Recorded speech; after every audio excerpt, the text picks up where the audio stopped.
阁好，国情解说两句话，含你做参考。解说，解文说义。好朋友，咱台湾歌谣伫咧唱讲我也来到他乡的一个成都，不过我是真勇敢。妈妈，请你也保重。成都，咱知影正常就是咧描写台北市。啊，国情今日要招你互相来研究。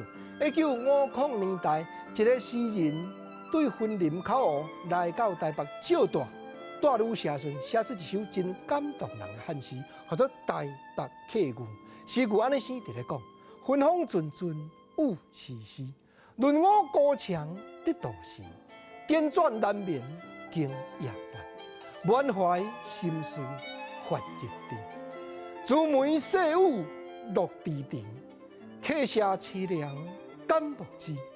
随好成都非我主，临窗一梦。景甜碧，这个口湖的少年家卢金生，伊就是梦讲写一本册来发挥家己口湖过去咱的故乡，营造有啥物款的建设，有啥物款的造作，包含讲地方种种的记载。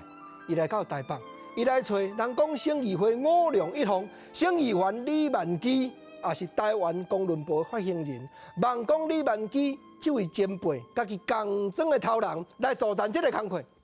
伊还未找到李万基，伊先带女写，先写出一首诗。你甲听，诗句内底讲：春风阵阵雾时时，风咧吹，雨咧落，润我高墙得都市。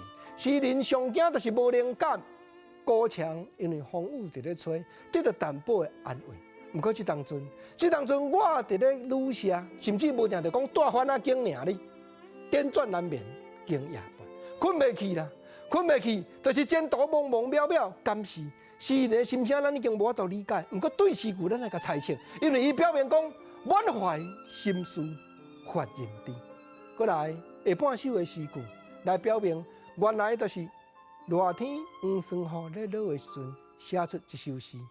朱梅细雨落低亭，雨愈落，咱的心肝愈感慨，满怀的心事藏伫咧心内。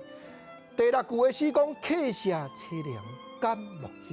莫知2字，就是讲我用要志在袂调，用要袂堪的支持咯。但最后，卢金生收煞2句，伊写讲：虽好成都非我主。